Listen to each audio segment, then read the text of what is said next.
Hello, and welcome to episode 159 of Prog Review. And today I'm going to be talking about Once Upon a Time by Family. It's a massive 14-disc box set with a booklet, 72-page hardback book, which is very nice, and some other stuff.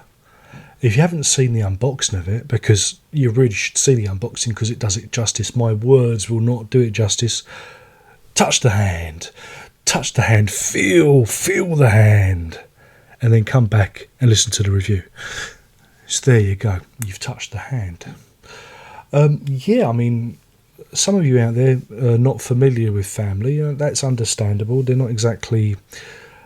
some people say they're prog stalwarts. I wouldn't say they are. They're kind of almost forgotten because, they don't do 20-minute epics. They don't do songs about goblins and pixies. They're more...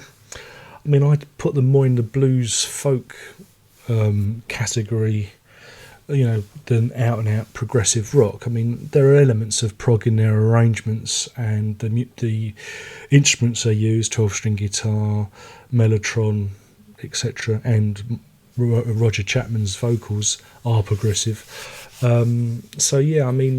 They hail from Leicester. Their roots go back to the mid-60s. They started off as the Farinas. Read this in that booklet. Great 72-page hardbound book with lots of pictures. Tells you the history of the band. Absolutely fascinating. Again, I wasn't that familiar with the background, but the book was very informative and very well written, and I loved the pictures. Thought it was very good. But yeah, they hark back then, and they were kind of at the forefront of prog. Their seminal album, Music from a Doll's House, released in '68. Again, it's kind of hippie. I use that nicely. Hippie, drippy, folky, mellotrony album. Again, I'm not sure how the average prog fan would find it though, because I find that Family, their albums are like a product of their time.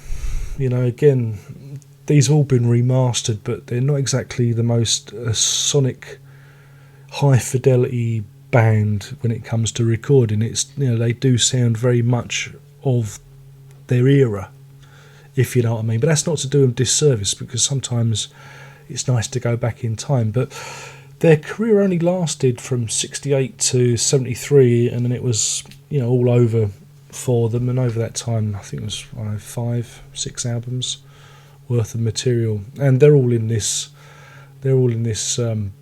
box set, again, all remastered and repackaged.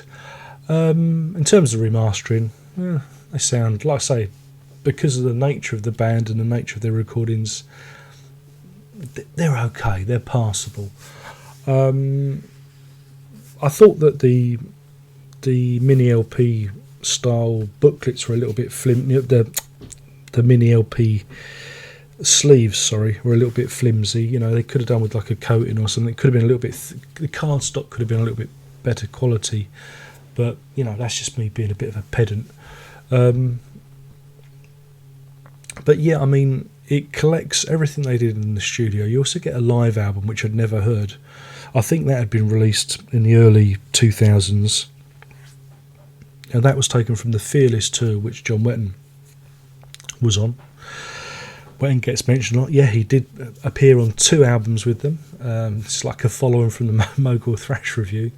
So yeah, it was interesting hearing them live. I'm not a big live album fan, but it was interesting to hear their context, of their material, in the live arena.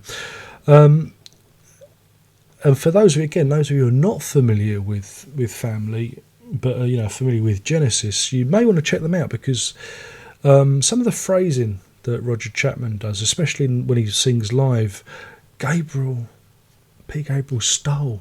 It's interesting because Gabriel's a big fan of Family, apparently, and you can tell what he's taken from Roger Chapman. When Gabriel goes all rough and ready with his voice, he's kind of channeling Chapman. So you might want to check that out. Just do a search on YouTube for some of their live stuff, and you'll see where I'm coming from. So yeah, you get this big box. I mean, I sold my family albums years ago. I was waiting for something like this to come along, and indeed it did. They always do. So now I have everything in a lovely big box with a book. It cost £125. I'm always going to say it's too much, but you do get everything. So, you know, with one hit, you've got the entire family back catalogue. It is packaged well. You get a certificate of authenticity signed by Roger Chapman, which is nice. The Sounds magazine is a replication of the Sounds magazine with all the interviews and cuttings from family, which I thought was really clever. So, you know, that was good to look at. It was a nice bit of ephemera. It wasn't something that you'd throw away or not be interested in. It's something you could actually look at, and, you know, I thought it was a more useful piece of ephemera out there. So, I mean, as a box set, it does succeed on all levels. It is very satisfying. It probably is one for the fans. I wouldn't expect anyone just to come along and buy this. You know, you've got to be kind of committed to the fans. You get the early singles. You get a double CD of studio outtakes, which again is interesting to hear. They're mainly instrumental cuts.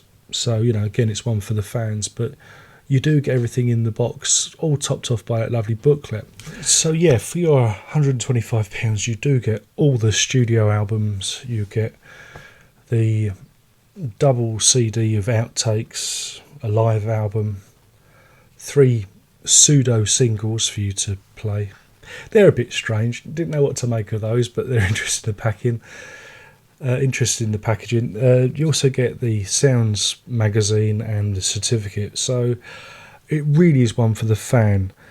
Whether or not, you know, someone just wandering in would buy it, probably not. It's you know, just go for the early albums. I'd recommend Music in a Dollhouse and possibly Fearless, you know, if you like your John Wetton.